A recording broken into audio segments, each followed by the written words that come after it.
Bonjour à tous et bienvenue pour cette dernière session de la semaine de la confiance. Je suis ravie d'être avec vous, vendredi 14 h, dernière fois qu'on se voit dans la semaine. Alors avant de laisser la place à mes invités, je voulais vous parler un peu de qui nous sommes pour ceux qui ne nous connaissent pas. Et évidemment, très rapidement, je laisserai la place à notre super plateau. Donc pour ceux qui ne connaissent pas Morning, nous créons des espaces de travail pour que chacun passe une bonne journée au boulot. Donc pour ça, on fait plein de choses. On organise, on crée des espaces, on crée du mobilier et aussi on crée des événements, du contenu. Donc c'est dans ce cadre-là qu'on a créé la semaine de No Morning et la semaine de la confiance. Donc avant ça, on a parlé d'impact, on avait parlé d'optimisme l'année dernière, on a parlé d'intelligence artificielle, de climat.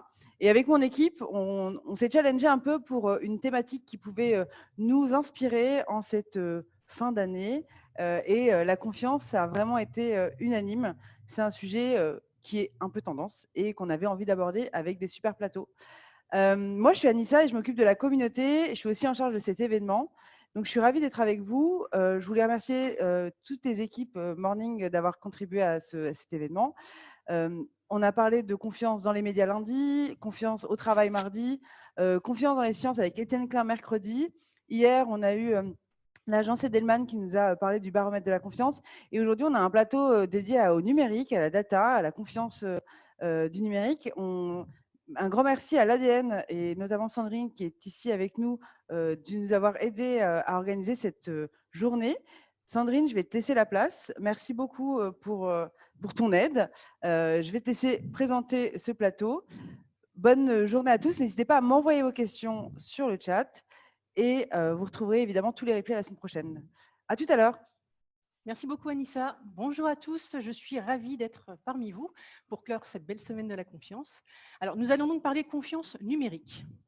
Pour commencer, quel est le point commun entre un hôpital victime d'une cyberattaque, entre un algorithme de recommandation qui vous propose justement le livre que vous cherchiez ou votre appli de sport qui vous exhorte à bouger? Eh bien, ce sont les données. Les données, nous en produisons sans toujours le savoir, nous en produisons des masses, de plus en plus. On estime que plus de 175 zeta-octets de données seront générés d'ici 2025. Alors, pour info, un zeta-octet, c'est un 1 avec 18 zéros derrière.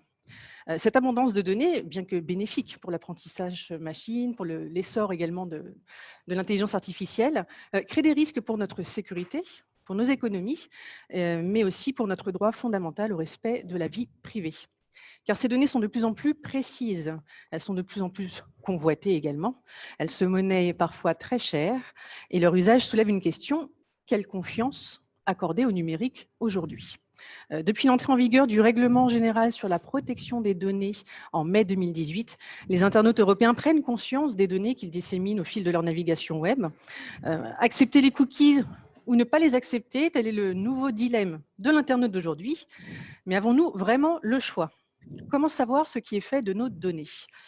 Pour résumer, vous devez connaître ce mème. Si dans les années 90, personne ne savait que vous étiez un chien, aujourd'hui, tout le monde sait qui vous êtes. Tout le monde sait ce que vous consommez, quel est votre pouvoir d'achat, quelles sont vos préférences sexuelles, quels sont vos amis, et même ceux que vous allez vous faire bientôt. Donc, comment protéger son libre arbitre et ses données personnelles? Pour vivre heureux, faut-il vivre caché? Et surtout, comment construire la confiance dans le numérique aujourd'hui? C'est ce que nous allons voir avec nos invités. Et donc, pour participer à cette discussion, je suis ravie d'accueillir Laurence Houdeville. Bonjour Laurence, vous êtes Team Leader Bonjour. Data et IA chez Bearing Point. Ravi de vous avoir sur ce plateau aujourd'hui. Nous avons également Arnaud Jumelet. Vous êtes National Security Officer chez Microsoft France et expert en cybersécurité. Merci Arnaud. Et nous avons à distance Noza Boujema, qui est Data and AI Ethics Manager du groupe IKEA, donc au niveau global. Et Noza, vous êtes connecté avec nous à distance parce que vous êtes à Amsterdam. Bonjour Noza. Tout à fait.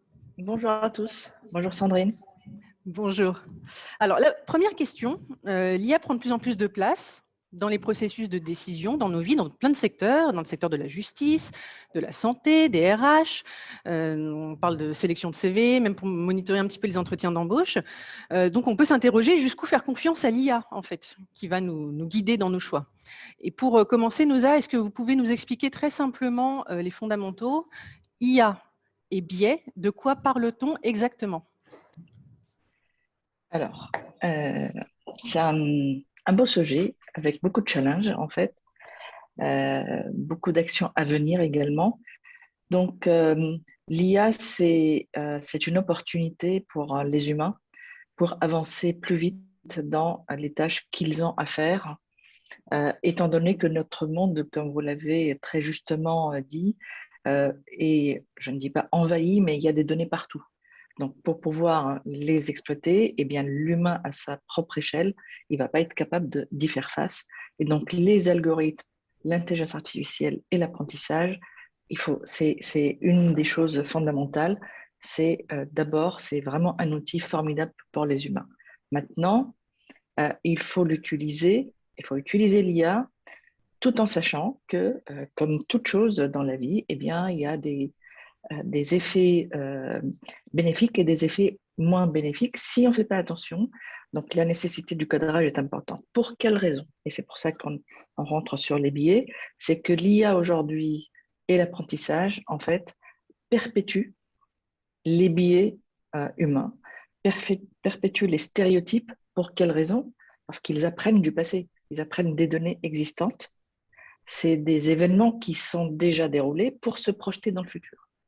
Et donc, si par hasard, justement, les données existantes ne sont pas représentatives de la diversité de la société, eh bien, on va avoir des stéréotypes, et vous avez tous vu, pour donner des exemples très concrets, si des algorithmes de reconnaissance de visage eh bien, ne sont pas représentatifs de la population, ça a été appris sur une population occidentale, blanche, etc., eh bien, les personnes de couleur ne risquent pas d'être reconnues, risquent d'être plutôt rapprochées aux stéréotypes qui ont une peau plutôt sombre, qui sont appris dans le système. Et c'est comme ça qu'il y a eu les célèbres exemples où une personne de couleur a été donc rapprochée avec un gorille, etc., etc. Donc, il y a des rapprochements quand même.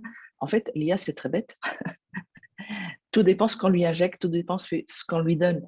Et au final, si il y a des stéréotypes déjà dans la sélection des données de ce qu'on va donner à cette IA pour apprendre, eh bien, l'IA va très bêtement reproduire, en fait, c'est les mêmes stéréotypes. Et du coup, euh, en fait, il faut faire très attention par rapport à ça. Et d'ailleurs, c'est dans ce sens-là où on parle d'IA forte et d'IA faible, dans la mesure où aujourd'hui, c'est pas la majorité, aujourd'hui, on ne connaît que les IA faibles. C'est des IA très spécialisées pour résoudre un problème en particulier. Donc ça, on est entouré de plusieurs IA faibles, plus ou moins matures. Et une IA forte, c'est une IA en fait qui sait gérer l'imprévu.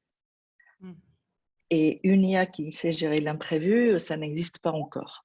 C'est pour l'instant le propre de l'humain qui sait s'adapter, qui sait en fait jongler dans des situations complexes, ce que l'IA ne sait pas faire aujourd'hui, ne sait pas faire l'IA, ne sait pas faire l'apprentissage non supervisé tout simplement. Et c'est ça l'IA. On dit forte, on dit générale, on dit, enfin, il y a plusieurs noms à ces algorithmes qui savent gérer, enfin, qui sont supposés gérer l'imprévu. Mais pour l'instant, c'est pas quelque chose qui est vraiment concret. On a des IA très spécialisées, très performantes.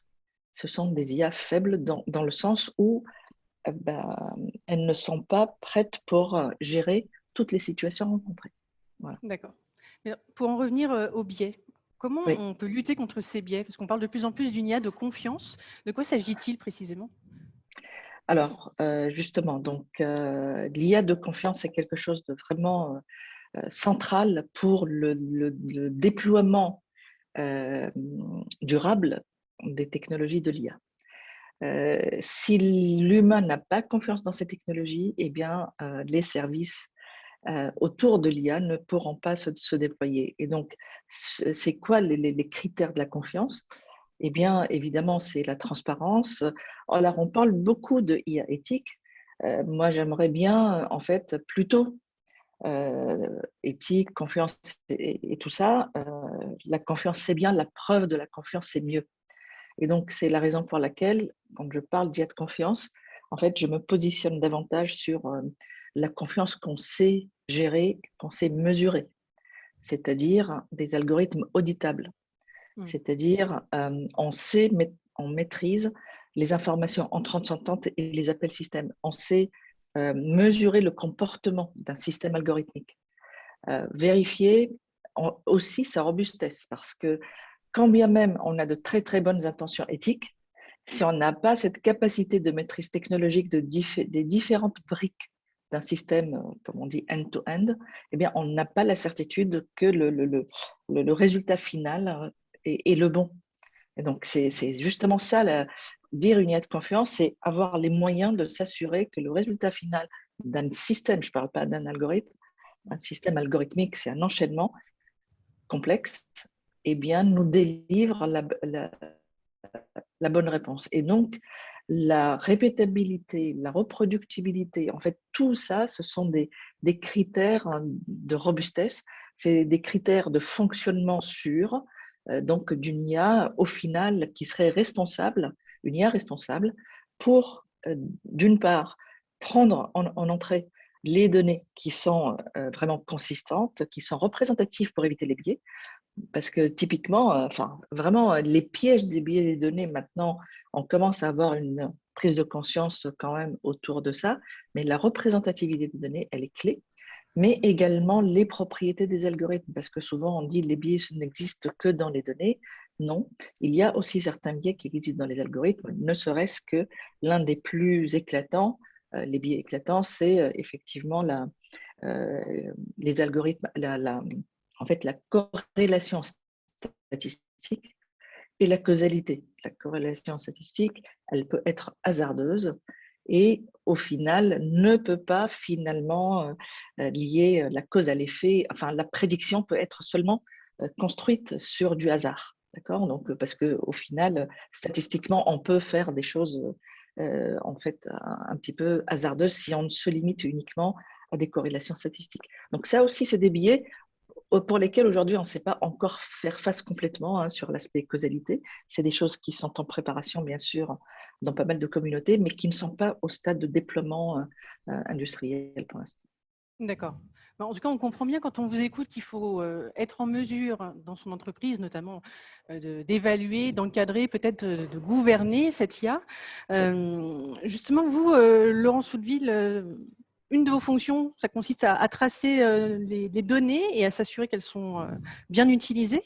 Est-ce que vous pouvez nous parler de ça un petit peu? Parce que tout part des données à la base, et donc comment on s'assure de leur bon usage?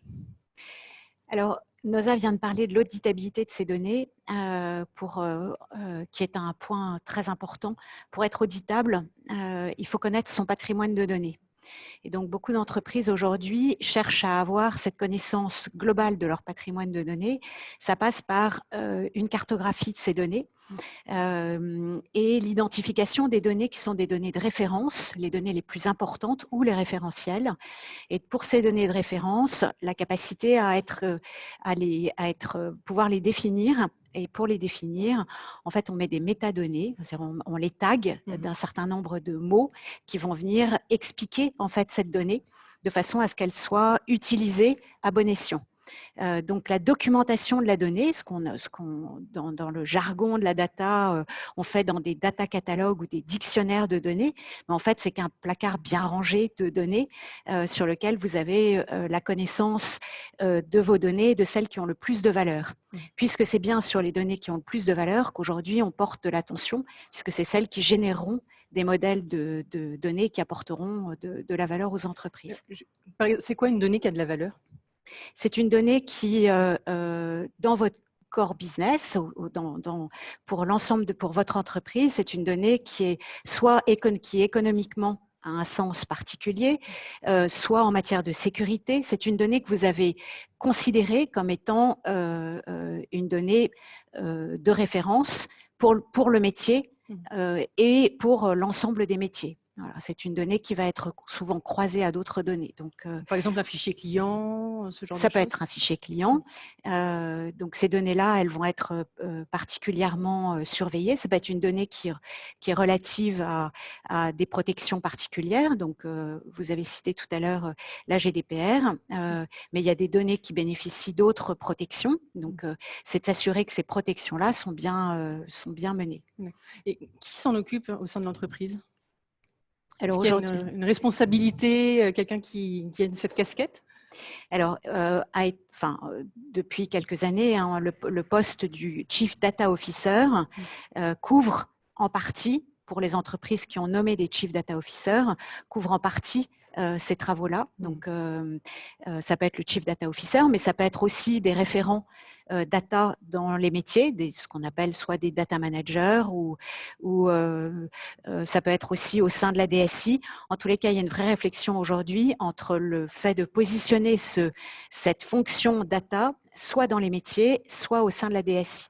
Mais c'est bien un travail commun entre ces deux fonctions qui est nécessaire. Oui. Et le Chief Data Officer travaille avec le DPO qui, lui, va s'assurer en fait de la sécurité de la donnée au sens de privacy, et donc notamment pour tout ce qui touche aux données personnelles. Et c'est bien ce double regard sur la donnée qu'il faut arriver à maintenir. Noza, quand on a préparé un petit peu en amont donc cet entretien, vous disiez que bien connaître ces données, c'était important parce que ça permettait de mieux les choisir et ça permettait également de mieux les protéger. Ça apportait également une idée de choix éclairé. Est-ce que vous pouvez nous en parler? Oui, alors les données, c'est le cœur de l'histoire, c'est le carburant. En fait, on parle beaucoup de qualité des données, le nettoyage des données, etc., etc. Mais il y a une autre facette qu'on oublie souvent de mentionner, c'est en fait, c'est la qualification. La qualification des données ou un sous-ensemble de données à la nature du problème à résoudre. C'est-à-dire que quand bien même on a des données de très très grande qualité, quelqu'un qui déploie une IA, il peut être amené à prendre toutes les données disponibles pour les mettre en entrée d'un algorithme. En fait, c'est un très très mauvais comportement, je dirais, de l'humain dans ces cas-là. C'est-à-dire qu'il faut faire une sélection. Et là, c'est pas une question de qualité. C'est sélectionner les données appropriées pour le problème qui est ciblé. Et là, c'est vraiment une question de qualification parce que sans cette qualification-là, en fait, l'ensemble, le surensemble de données qui a été balancé à l'entrée d'un algorithme, eh bien, ce surplus de données va être revu comme du bruit et au final, il va dévier de la réponse de l'algorithme malgré le fait que les données sont très bien annotées, documentées, nettoyées, etc. Donc, il faut regarder les données au-delà de leur qualité propre, mais surtout de leur qualification. Typiquement, dans un problème dans le domaine médical, par exemple, ne serait-ce que pour identifier l'efficacité d'un vaccin, d'un médicament, etc., on ne peut pas donner en entrée d'un algorithme en fait toutes les données des patients dont on dispose. Ça n'a vraiment pas de sens, surtout si ces patients ont des parcours différents. Ils ont eu peut-être des chirurgies, d'autres pas du tout. Certains ont eu tel médicament pendant quelques temps, les autres ont eu un autre traitement pendant je ne sais combien de temps. Donc, des individus avec des caractéristiques différentes. Et c'est ça la qualification. Il faut très très bien qualifier les données qui sont appropriées à la question posée. Et ça, très souvent, on passe outre, en fait, et on se demande, en fait, pourquoi on n'est pas bon. Ou alors, on ne se rend même pas compte qu'on n'est pas bon. C'est ça qui est dramatique, en fait. Et d'ailleurs, un des cas assez éclatants, c'était le papier sur, justement, au moment de la publication dans Nature sur le médicament miracle contre le Covid, eh bien, il y a eu des conclusions qui étaient totalement erronées. Les auteurs se sont rétractés. The Lancet, pardon, c'est pas Nature, c'est The Lancet qui a retiré le papier. Et en fait, tout simplement, c'était une question de qualification de données. on s'est rendu compte longtemps après qu'au final, il y a eu un input-output qui n'était pas contrôlé. Donc, c'est pour ça que l'IA de confiance, c'est aussi une question, au final, donner du sens à ce qu'on fait. Et c'est encore une fois l'humain qui a les choses en main. Donc, il ne suffit pas d'appuyer sur un bouton. L'IA, ce n'est pas une baguette magique. Il faut toujours savoir ce qu'on fait, quelles données, quel algorithme, etc. Il faut veiller à l'interprétabilité à chaque étape. Peut-être dans le prolongement de ce que dit Noza, aujourd'hui en entreprise, on définit des cas d'usage. Cas d'usage, c'est imaginons ensemble à quoi pourrait nous servir un nouveau modèle, un nouveau modèle ou un algorithme qui nous permettrait d'optimiser une situation.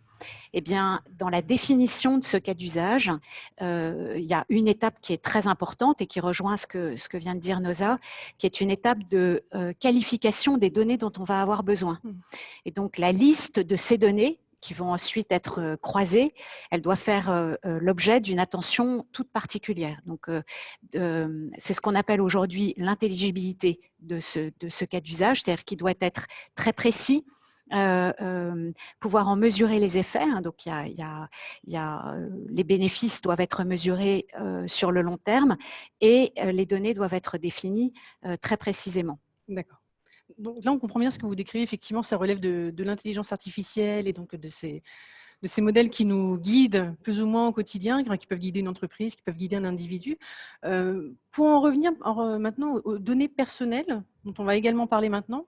Tout à l'heure, vous avez prononcé un mot, Noza, c'était le terme de transparence. Alors effectivement, la transparence des modèles, mais pour les données personnelles, on s'attend aussi à une certaine transparence pour les internautes.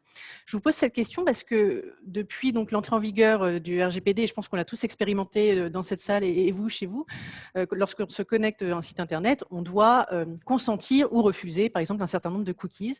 Et si on a envie d'en savoir plus, on peut accéder et lire la charte des données personnelles en fait, de chaque entreprise. Souvent, c'est un processus un peu long, c'est très jargonneux. Du coup, comment on pourrait faire pour améliorer ça? Est-ce qu'il existe des bonnes pratiques ou des règles en la matière? Alors, je ne sais pas si Noza veut répondre, mais en la matière, en fait, aujourd'hui, les entreprises ont un certain nombre doivent mettre en œuvre un certain nombre d'actions. La première, c'est de protéger ces données personnelles, de mettre en place, en effet, un certain nombre de parcours. Donc là, vous souleviez des parcours qui étaient longs et fastidieux. Ce n'était pas l'objet du règlement. L'objet du règlement était de justement simplifier au maximum de façon à ce que le commun des mortels comprenne immédiatement et puisse accepter ou refuser sans que ça lui ferme le service proposé. Donc, il y a probablement là quelques dérives sur lesquelles la CNIL d'ailleurs veille. Hein. Il y a pas mal d'actions menées par la CNIL. De l'autre côté, les entreprises cherchent probablement aussi des moyens toujours de pouvoir mieux tracer cet internaute qui se connecte à son service. Oui. Donc voilà, c'est un subtil équilibre. Je pense que le RGPD a apporté, en tous les cas, a été très bénéfique parce qu'il a permis d'abord d'acculturer tout le monde. Je crois qu'aujourd'hui, on sait tous que nos données sont utilisées. Alors, nos portables sont connectés, donc on laisse quand même nos données en pâture à un certain nombre d'acteurs. Mais en tous les cas, il y a une prise de conscience. La CNIL a sévèrement puni déjà certaines entreprises. Et côté entreprise, il y a cette prise de conscience. Aujourd'hui, les déclarations de finalité de traitement sont faites. Hein, donc, vous devez exprimer pour quel traitement vous allez utiliser ces données. Vous n'ingérez pas, en tous les cas, vous n'utilisez pas des données en trop grand nombre. En tous les cas, vous essayez, il y a un moyen de mesurer en fait les données que vous allez utiliser. Et certaines données, on n'a pas le droit de traiter certaines données aussi. Et certaines données font, alors c'est toutes les données, notamment les données à caractère sensible, les données personnelles sensibles. Donc là, elles relèvent en fait d'un PIA, donc faites une déclaration spécifique pour les données sensibles, hein, qui sont des données liées aux préférences religieuses, sexuelles, à des caractéristiques bancaires, etc., sur lesquelles les entreprises doivent faire des déclarations spécifiques. Donc tout ça a permis d'encadrer. Alors, est-ce que c'est suffisant? Est-ce qu'il ne faudra pas imaginer d'autres choses? On voit qu'actuellement, la Commission européenne, avec l'ensemble des États, y réfléchissent et mettent en place un certain nombre d'actions de confiance qui vont probablement améliorer au fur et à mesure la protection de nos données. Et en tant qu'internaute, donc individu, on peut également demander à accéder à ces données. Tout à fait. Vous avez un droit à l'information, quelque part, hein, sur les données qui sont maintenues par un certain nombre d'entreprises. Et donc, l'entreprise se doit de vous dire ce pourquoi elle utilise ces données. Et donc, il y a cette espèce de droit de réponse. Oui. L'entreprise a un mois pour répondre, normalement, pour nous fournir les données. Voilà, l'entreprise vous fait un rapport de l'utilisation de ces données. Il y a certaines données qu'elle a le droit de garder pour des raisons aussi statistiques, mais qu'elle doit peut-être anonymiser ou pseudonymiser dans certains cas. Ça, vous l'avez dit, Laurence, et j'en profite pour rebondir. Arnaud, si vous voulez rebondir, n'hésitez pas également. Mais pour NOSA, on parlait du RGPD qui est la première brique. Est-ce que ça signifie qu'il y a encore un peu des trous dans la raquette, des choses jusqu'où on pourrait aller pour mieux protéger en fait, les internautes? Qu'est-ce qui manquerait là actuellement? Oui, je pense qu'il manque quand même un certain nombre de choses. La réglementation, de mon point de vue, ne suffit pas. On sait tous que RGPD et même les lois pour la protection des données personnelles, il y en a beaucoup. Ce n'est pas pour autant que les données personnelles sont protégées. Il y a plusieurs exemples et contre-exemples pour le montrer. Donc, moi, je plaide davantage vers des outils algorithmiques de transparence. C'est-à-dire que ce n'est pas l'entreprise qui fait en fait la déclaration, ce n'est pas du déclaratif. J'ai utilisé, je n'ai pas utilisé, j'ai informé, j'ai oublié d'informer, etc. Mais avoir justement en fait des procédures sur lesquelles il y a un accord. Enfin, il faudrait que la réglementation évolue pour accorder l'installation de ce genre je dirais, d'outils de mesure logicielle qui permet de dire il y a eu tel débit informationnel sur cette partie-là des données personnelles vers tel endroit. Enfin, on sait le faire, ça. Il faut juste autoriser l'installation. En fait, c'est pour ça que je disais, il y a la confiance. On peut faire confiance à celui qui détient nos données personnelles. On peut lui demander est-ce qu'on peut accéder à nos données personnelles, d'accord. Sauf que c'est encore mieux si on peut aussi avoir des outils qui peuvent être installés. Ça peut être, on peut les voir comme de l'auditabilité, on peut les voir comme des outils d'augmentation de transparence. C'est que la transparence, c'est réduire l'asymétrie informationnelle. Et c'est exactement ça de quoi on parle, c'est-à-dire savoir en fait ces données-là sont utilisées dans quel cadre, à quel moment, pour que faire. Et ça, il y a des outils qui peuvent le faire. Donc, si ceux qui détiennent nos données personnelles acceptent d'installer chez eux ce genre d'outils, eh bien, tout le monde est content. C'est-à-dire qu'ils peuvent utiliser des données personnelles, mais le possesseur de la personne sait comment ces données vont être traitées, utilisées, diffusées, et il saura s'il a donné son consentement ou non. Donc, encadrer tout ça, on voit que c'est des exercices qui ont toujours leurs limites, et on sait tous les exemples. Tous les jours, on a toujours des exemples d'abus de confiance quelque part, par omission ou par ceci ou par cela, n'empêche que les données personnelles, il y a beaucoup de fuites. Et vous le savez, il y a des fuites intentionnelles, non intentionnelles.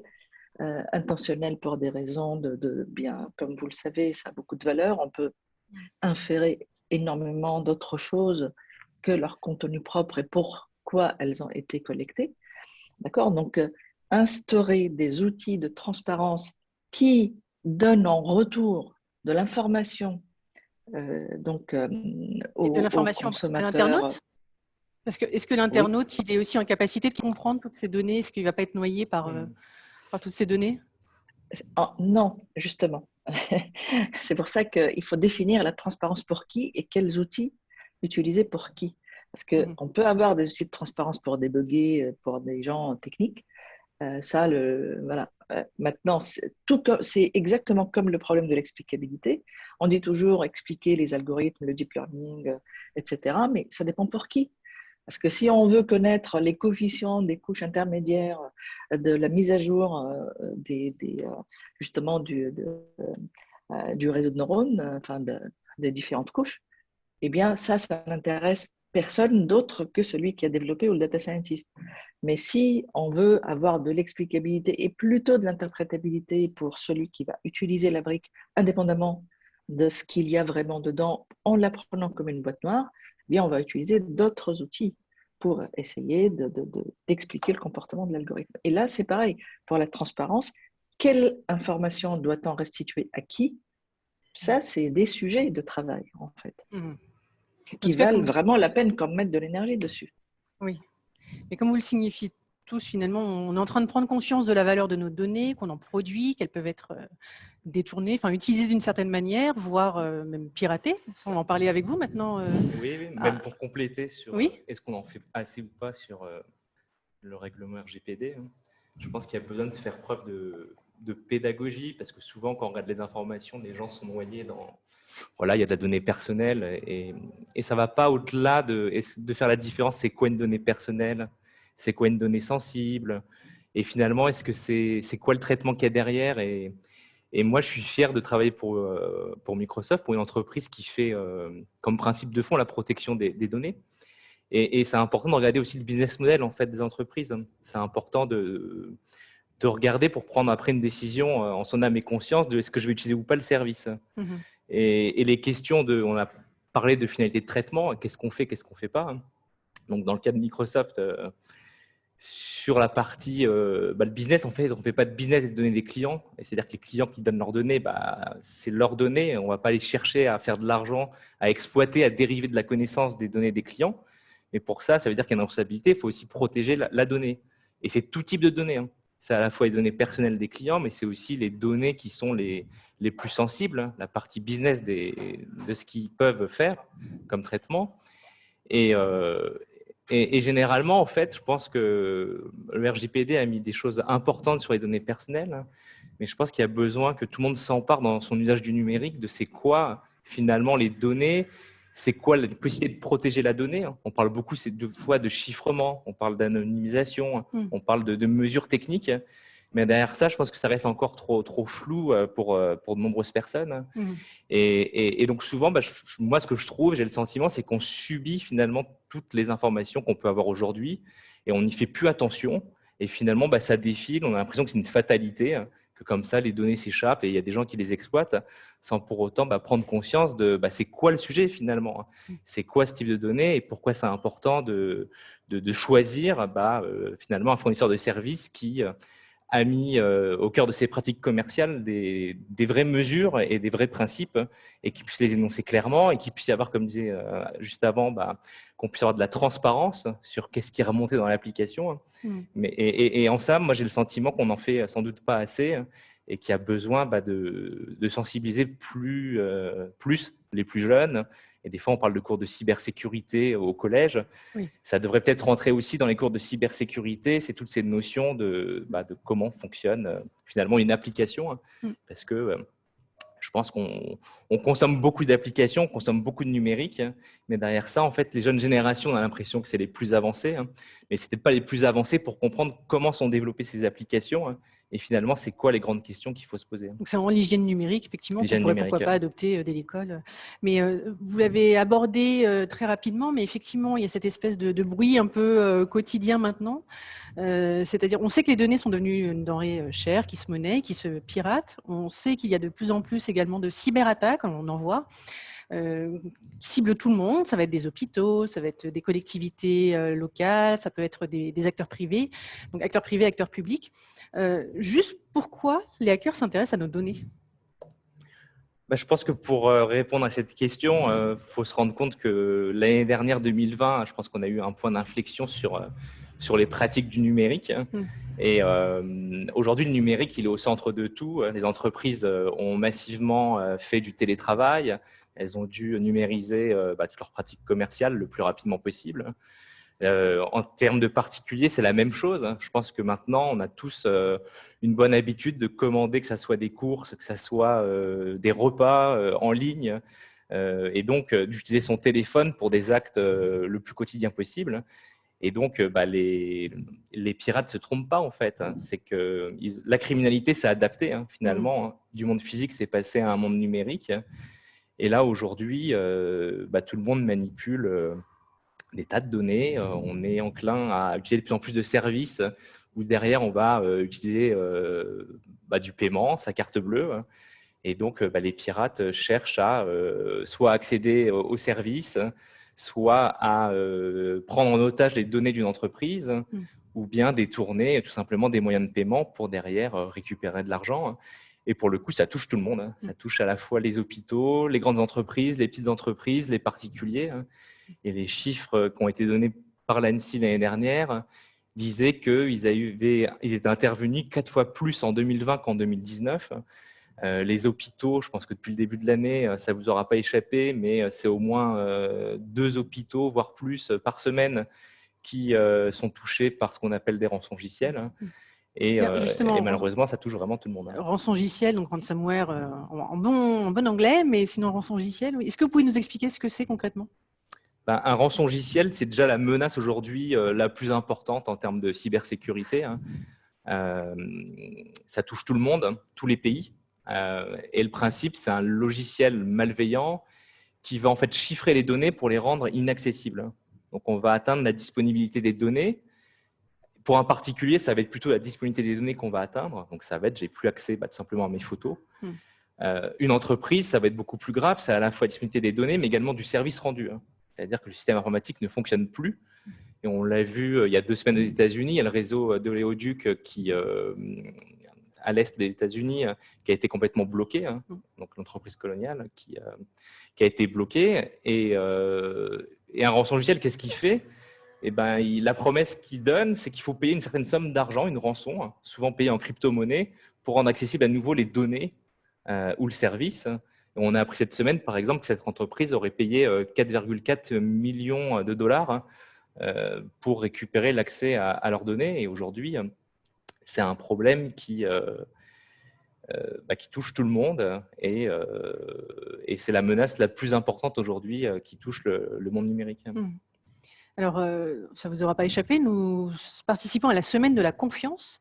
Et en cybersécurité, il y a une approche qui, du coup, résonne et qui interroge, c'est l'approche Zero Trust.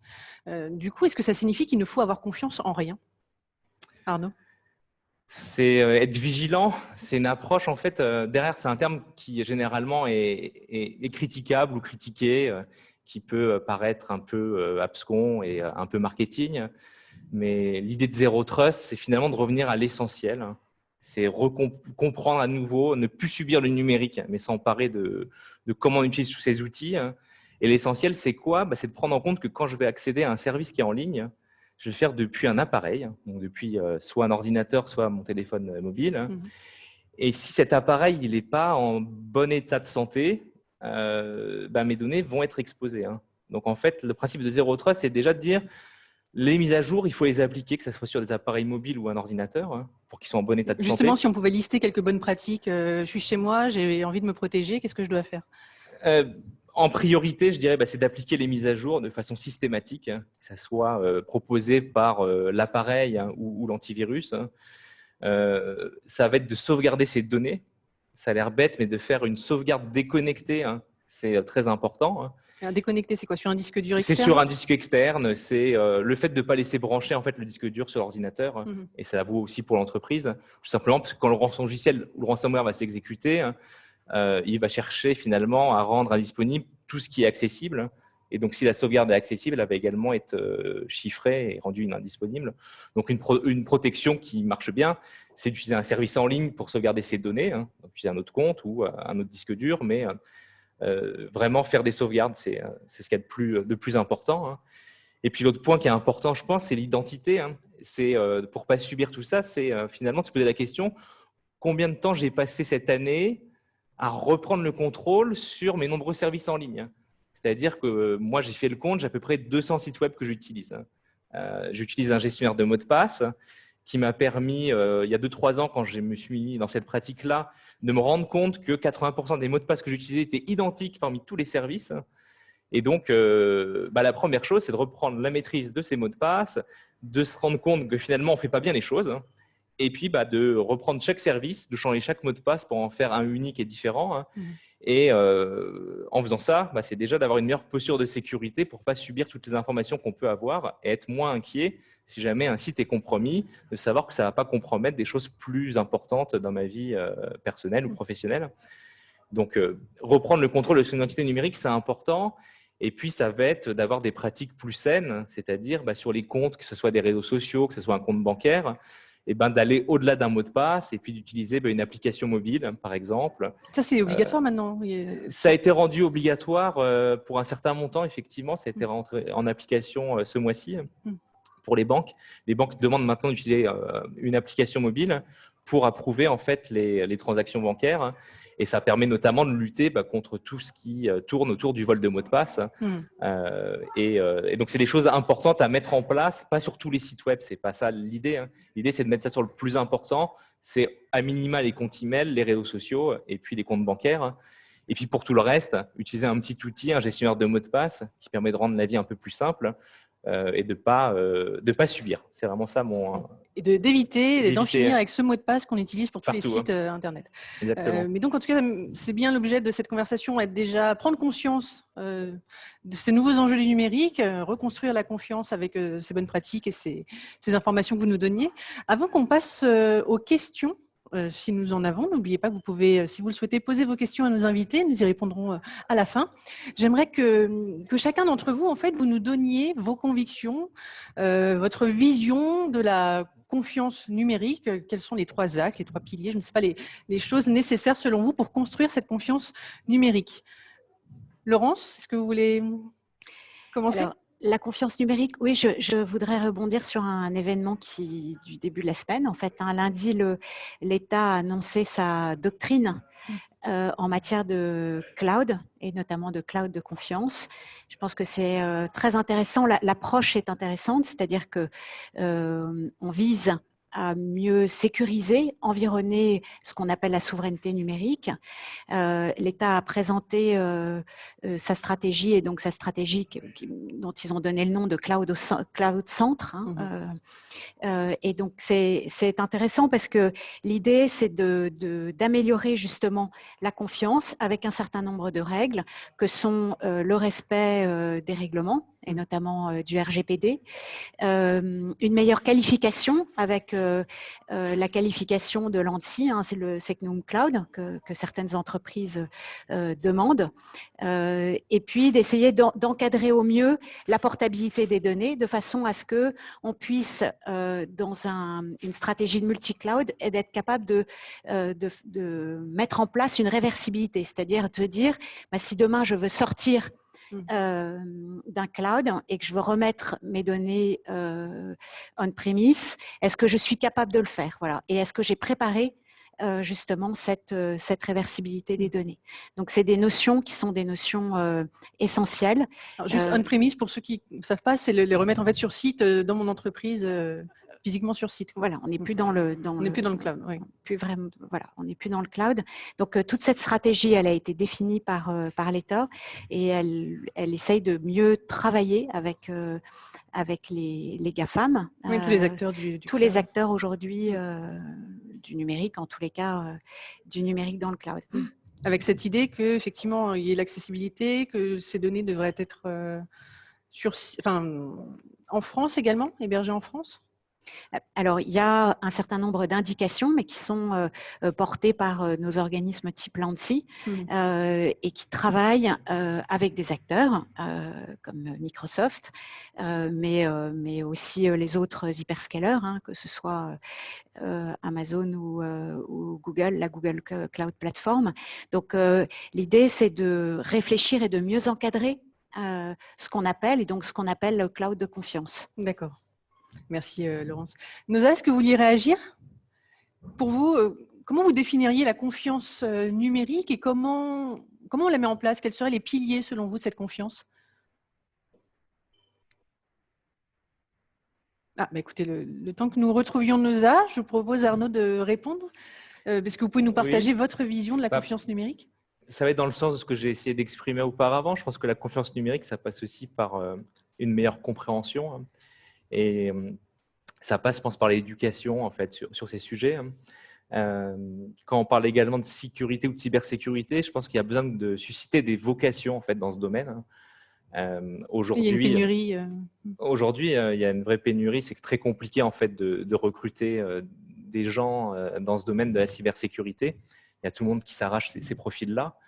Et ce n'est pas un problème de formation disponible. Je pense qu'aujourd'hui, on a assez. Il y a ce qu'il faut en fait, hein, dans les écoles supérieures d'enseignement.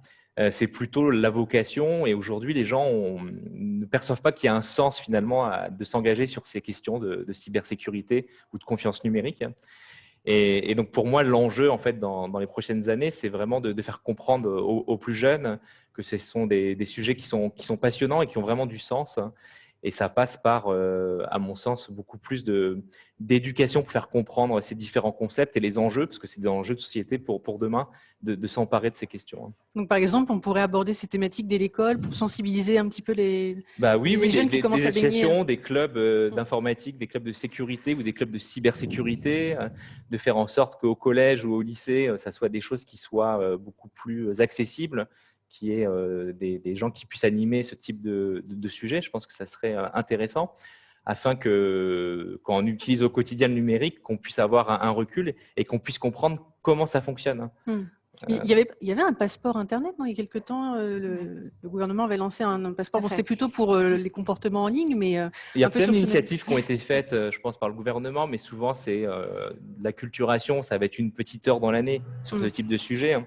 Alors que c'est bien, c'est par petites touches, mais il y a peut-être besoin de mettre un peu plus en fait, d'efforts sur ces sujets. Hein, et ça mériterait sans doute plus qu'une heure dans l'année pour traiter de ces sujets de confiance numérique, parce que ça touche à la fois le monde de l'entreprise, mais également les particuliers.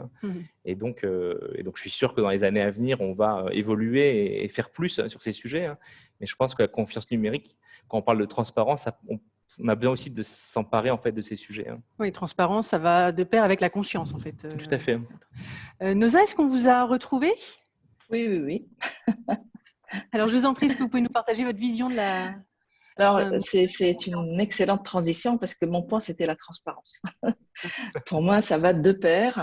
La transparence, c'est vraiment informer le consommateur, en fait, informer l'utilisateur du service, quel qu'il soit citoyen, donc dans un contexte B2C, B2B, ou alors vraiment business tout pour des utilisateurs gouvernementaux. En tout cas, tout consommateur de service doit être informé.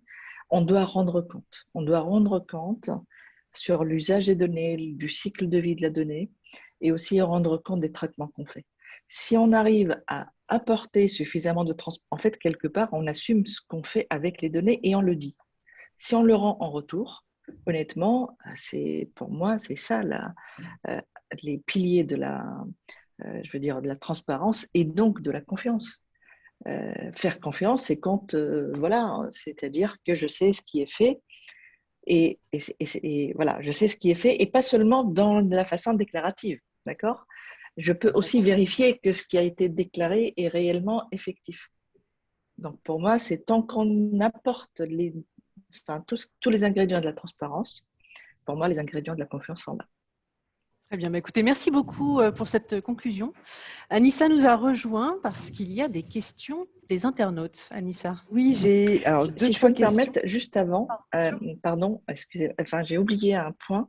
Donc ça, c'est pour le fournisseur de service, mais pour le consommateur du service, mon point, c'est à garder, c'est vraiment garder son libre arbitre. Le libre arbitre est essentiel.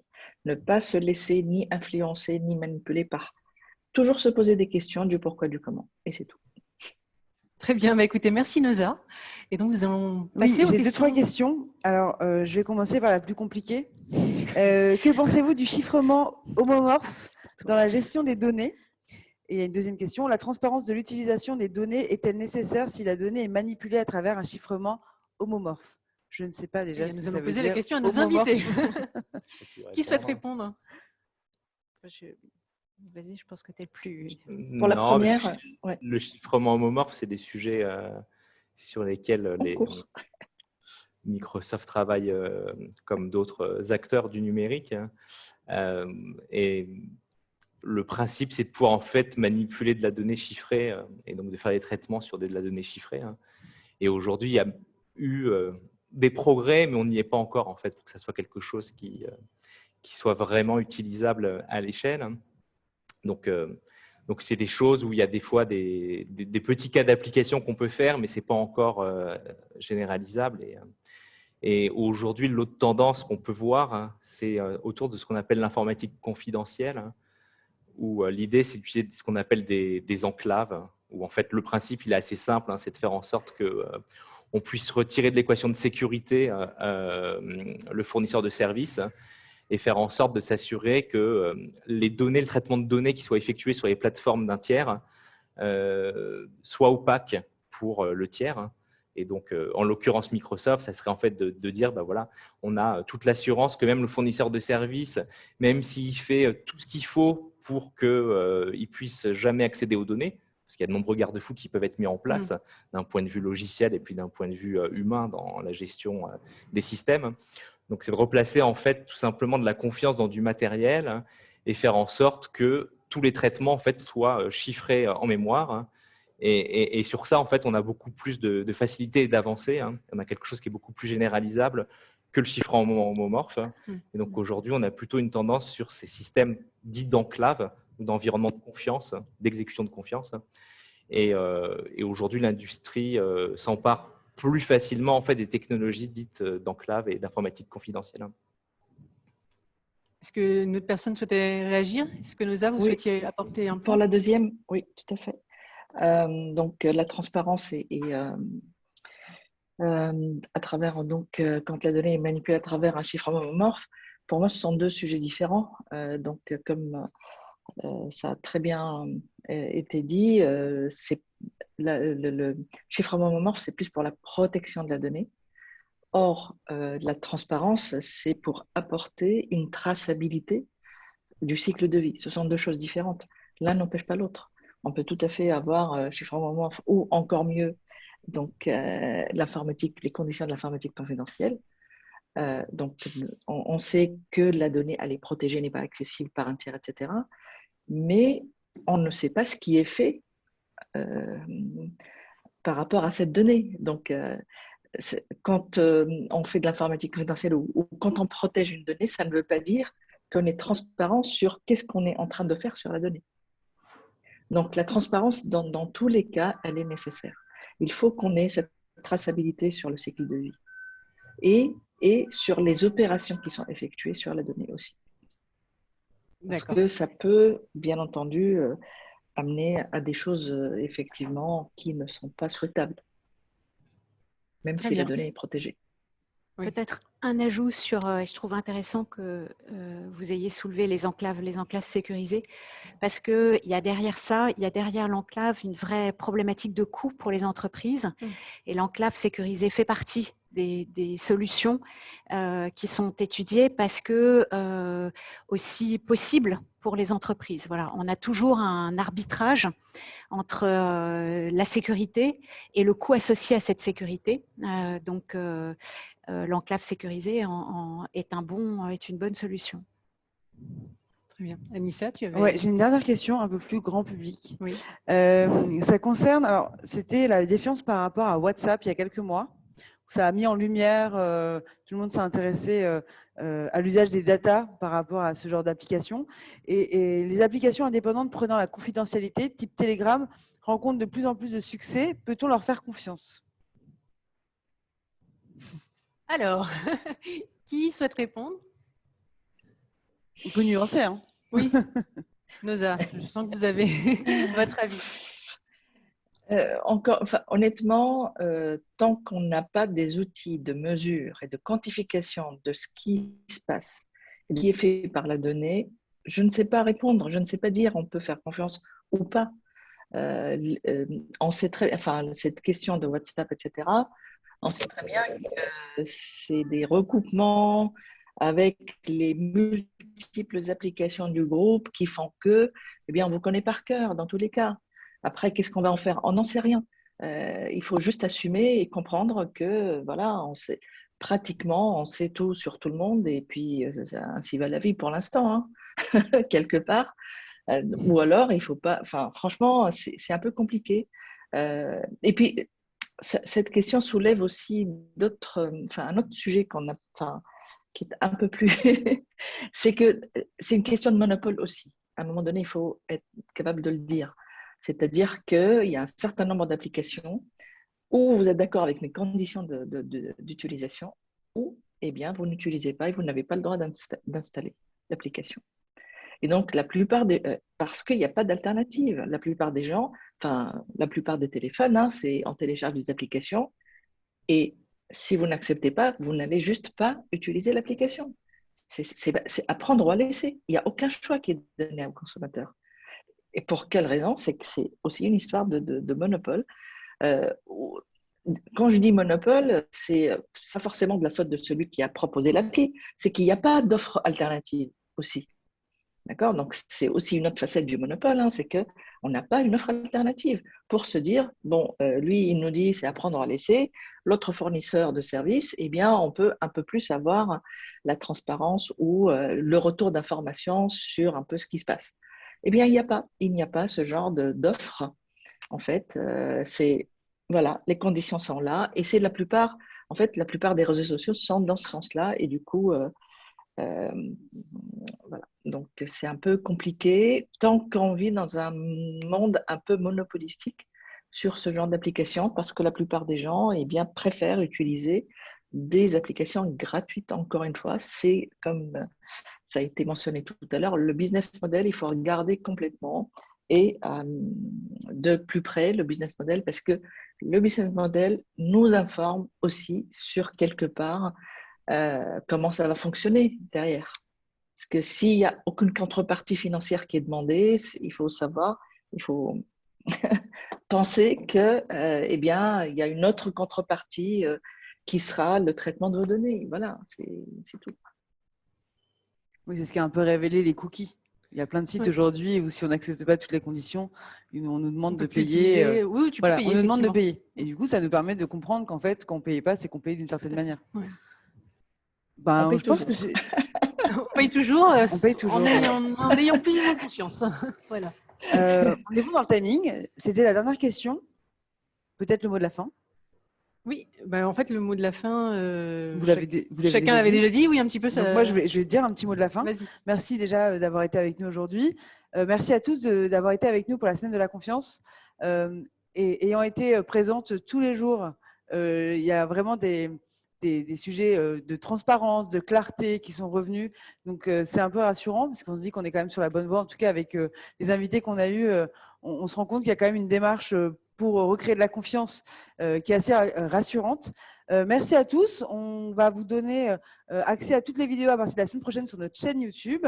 On revient très rapidement, je l'espère, dans un de nos espaces morning à la rentrée en présentiel, espérons-le, pour une prochaine thématique. D'ailleurs, si vous avez des idées, n'hésitez pas à nous envoyer un mail sur nos réseaux sociaux. Encore merci à toute l'équipe morning et évidemment à tous nos invités. Bonne journée et bon week-end à tous. Merci à tous. Merci à Merci tous. beaucoup. Au revoir. Au revoir.